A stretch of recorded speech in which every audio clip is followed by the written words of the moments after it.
15. Familie Neurel will auswandern. Sie hat keine Zeit für Spielen, Kommunizieren, Sprechen. Kommunizieren, gut, sprechen und so. Und dann kommunizieren mit einem anderes. Gut. Kurset e gjuhave të huaja janë biznesi kryesor I ditëve të fundit në Kumanov. Dikur njëjë si qendër industriale, para një dekade ishte shndruar edhe në qytet të shumë parykërive e salloneve të bukurisë, të cilat shfrytëzoheshin nga gratë, bashkëshortët e të cilëve punonin në Irak e Afganistan. Por tani, destinacioni I ri migrimit për kumanovarët është Gjermania. Der deutsche Mann ist als Kollege Die Kollegin Mann, sie ist Kollegin, etwas tolerant als die Amerikaner. Ja. Und was sagt sie? Wie ist Ihre Meinung? Die Deutschland sind tolerant. Ja.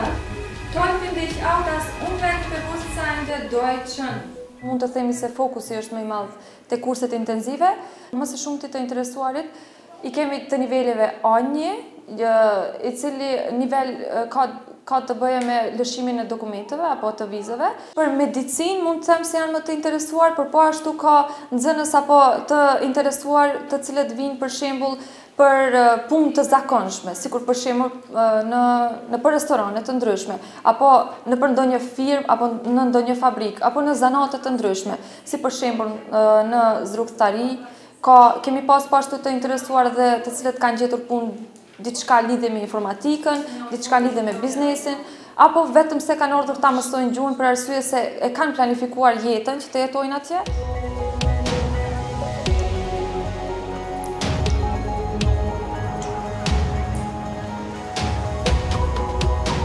Njëri prej tyre është Arsim Sulejmani.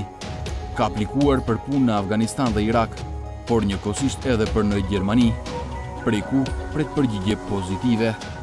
Po, qëllimi im është si shumica e rinisë që dojmë me shku për një jetë më të mirë, për me pas se këtu si që shofim edhe ne, dhe si që dim të gjithë, nuk ka asgjë. Kam edhe disa shok që kanë apliku, kam edhe disa tjerë shok që presim për aplikim, është një numër I madh që dojnë me apliku për Gjermani. Mund të them që dikon mos ta teprojnë, do është apo 50-60% të rinisë, janë të dashtë me apliku.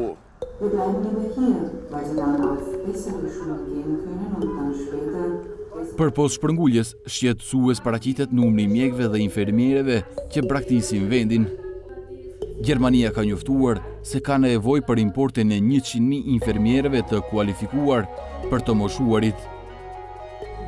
Zemile Salii një kohë kishte punuar si infermiere në Gjermani. Thotë se në fillim kishte vështirësi, por tani ajo është kthyer për të përveçuar edhe më mirë gjuhën gjermane. Qëllimi final është vetëm atë që mjeke, do me thonë, studimet atje t'i bëj si mjeke, sepse jipe, do me thonë, liria ma shumë, të drejtat e një personaliteti vlerësohen shumë ma shumë se sa këtu, edhe normalisht se në fund të punoj si mjeke, pse jo.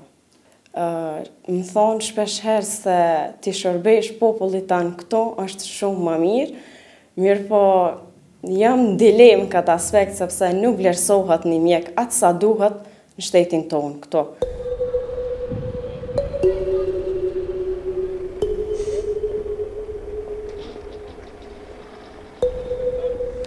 Për një jetë më të mirë, për shkollim adekuat, për një punë me të ardhura më të mira, janë vetëm disa nga arsyet që kanë shtyrë shumë të ri të marrin rrugën e gurbetit. Qytetarët që I pyetëm, edhe pse kategorisht kundërshtojnë shpërnguljen, thonë se I kuptojnë të rinjtë e qytetit, të cilët jetën më të mirë e kërkojnë jashtë shtetit. Ide vozor, nema работа ovdje, kad će odat. Konkretno od naš kraj, mnogo ti do se, I to familjarno ti do. Situata është jo e mirë këtu, e dojnë një rrugë më të mirë me gjetë rinia, se këtu s'ka jetë për rinien. Ka në fundit shumë kanë dalë, tepër. Edhe pritet shumë me dalë. Në lanë njeve veç pleshtë dhe I tritë uqunë shkun. A janë të ja bo mbirë që janë të shku? Hysë janë të bo. Për në që në metëm kërkun. Katastrofë për keta. Nuk kam mirë me shlu vendin, që edhe kujtë, A mirë me majtë vendin tam, po puna është që rinia këshirin një talë me më të mirë, një jetë më të mirë. Mirë pja bojnë që po shkojnë me punu në Gjermani, ose në Afganistan, se këtu papunësia e madhe, s'po ka në një ashka me bo. Teško je da si mlad tamo, teško je bez работы, uče poteško. Škola završi, treba mu работа, treba pari i zato odet. Si pas të dhënave zyrtare, vetëm në muajin e parë të këtij viti, gjykata themelore në Kumanov lëshoi më shumë se 1000 vërtetime për persona që nuk janë të ndjekur penalisht, shumica prej të cileve janë aplikues për viza. Situatë e njëjtë paraqitet edhe në qytete tjera të Maqedonisë, që kur Gjermania njoftoi se ka deficit të madh të fuqisë punëtore, duke i dhënë përparësi drejtimit të inxhinierisë elektromekanike, shëndetësisë dhe kujdesit spitalor, si dhe ndihmësve për personat e moshuar, qytetarët e Maqedonisë dhe pjesa tjetër e Ballkanit kanë marrë rrugën, por u ndeshën me të ashtu quajturën e drejta e Ballkanit perëndimor, të cilën Gjermania e solli që kur Maqedoninë, Serbin, Bosnjën, Malinezi, Shqipërinë dhe Kosovën i shpalli vendet të sigurta, që nga atëherë nën moton punë po, azil jo, Gjermania i dha shumicën e lejeve të punës për qytetarët e Maqedonisë, madje 50% të kërkesave të paraqitura. Për fat të keq, të rinj nga Kumanova nuk janë udhëtarë të vetëm, të cilët planet e mëdha për ardhmërinë e tyre e shohin larg vendlinjës.